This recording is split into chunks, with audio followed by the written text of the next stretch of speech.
First update Yash இப்போ நடிச்சிட்டு இருக்க மூவின்னு பார்க்கும்போது டாக்ஸிக். அந்த படத்தோட கரண்ட் ஷூட்டிங் வந்து இப்போ மும்பையில் நடந்துட்டு இருக்கு. ஸோ அந்த மும்பை ஷெடியூலுக்கு வந்து தமிழ் சைட்லேருந்து ஒரு பெரிய ஆக்டர் போய் நடிக்க போகிறதா சொல்லி ஒரு அப்டேட் கிடச்சிருக்கு. அவங்க யாருன்னு பார்க்கும்போது நயன்தாரான்னு சொல்லிட்டு இருக்காங்க.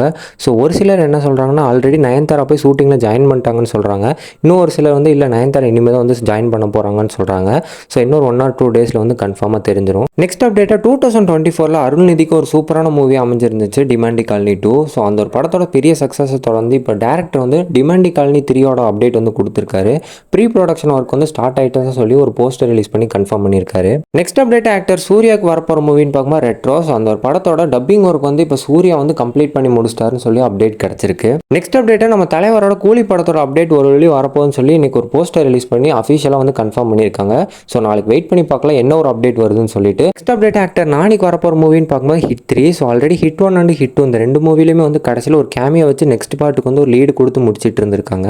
ஸோ அந்த ஒரு வகையில் பார்க்கும்போது இப்போ இந்த ஹிட் 3லையுமே வந்துட்டு ஒரு கேமியோ இருக்க போது. அந்த ஒரு கேமியோ வந்து தமிழ் இல்லை மலையாளம் இந்த 2 ஆக்டர்ஸ் யாராவது வருவாங்க அப்படின்னு சொல்லியிருக்காங்க. அந்த ஒரு வகையில் பார்க்கும்போது இப்போ தமிழ்லேருந்து நம்ம கார்த்தியோட நேம் தான் வந்து அடிபட்டுருக்கு. ஸோ வெயிட் பண்ணி பார்க்கலாம் மே 1 இந்த ஒரு படத்தில் நம்ம கார்த்தி இருக்காரா இல்லையான்னு சொல்லி தெரிஞ்சிடும். நெக்ஸ்ட் அப்டேட் எல்சி ஃபேன்ஸ்க்கு வந்து ஹாப்பியான நியூஸ்னு சொல்லி வந்து ரொம்ப நாள் ஆச்சு. ஏதோ அப்பப்போ அப்டேட்ஸ் மட்டும் தான் வந்துட்டு இருக்கு. அந்த ஒரு வகையில் இப்போ என்ன ஒரு அப்டேட் வந்திருக்குன்னு பார்க்கும்போது ஷார்ட் ஃபிலிம் ஒன்று எடுத்திருக்காங்க. அந்த ஒரு ஷார்ட் ஃபிலிம் வரப்போகுதுன்னு சொல்லி நிறைய நாள் சொல்லிகிட்டே இருந்தாங்க.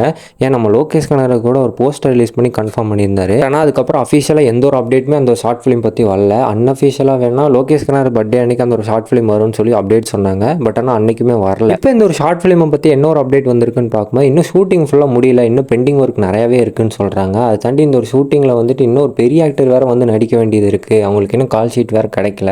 ஸோ அந்த ஒரு கால் ஷீட் கிடைச்சா அவங்க வந்து நடிச்சிட்டாங்கன்னா அந்த ஒரு ஷார்ட் ஃபிலிம் வந்து வந்துரும்னு சொல்லிட்டு இருக்காங்க. ஸோ எல்சி ஃபேன்ஸ் இந்த ஒரு ஷார்ட் ஃபிலிமுக்கு பெருசாக ஈகராக வெயிட் பண்ண வேணாம்னு சொல்லி நான் பர்சனலாக சொல்லுவேன். ஏன் சொல்கிறேன்னா, இந்த ஒரு ஷார்ட் ஃபிலிம் பொறுத்த வரைக்கும் கைதி 2க்கு கொஞ்சம் முன்னாடி வந்து ரிலீஸ் பண்ணுற மாதிரி தான் வந்து ரிலீஸ் பண்ணுவாங்க. ஏன்னா அப்போ தான் அந்த ஒரு கைதி 2க்கு வந்து ஒரு ப்ரமோஷனாக இருக்கும்னு சொல்லி அவங்க நினைப்பாங்க. ஸோ இந்த ஒரு ஷார்ட் ஃபிலிம் பொறுத்த வரைக்கும் கண்டிப்பாக கைதி 2க்கு முன்னாடி தான் வர வாய்ப்பு இருக்குது. அண்ட் முக்கியமாக இந்த ஒரு ஷார்ட் ஃபிலிம் வந்தால் நெட்ஃப்ளிக்ஸில் தான் வரும்னு சொல்லி ஒரு அப்டேட் கிடச்சிருக்கு கைஸ். சரி ஓகே, அப்டேட்ஸ் அவ்வளோதான். இந்த ஒரு வீடியோ பிடிச்சிருந்தா மறக்காம நம்ம சேனலை சப்ஸ்கிரைப் பண்ணிட்டு இந்த வீடியோக்கு மட்டும் ஒரு லைக் மட்டும் போட்டுருங்க. அப்போ தான் இந்த ஒரு வீடியோ இன்னொரு 4 பேருக்கு போகும். ஸோ தேங்க்யூ ஃபார் வாட்சிங் this video. Ta-ta, bye by.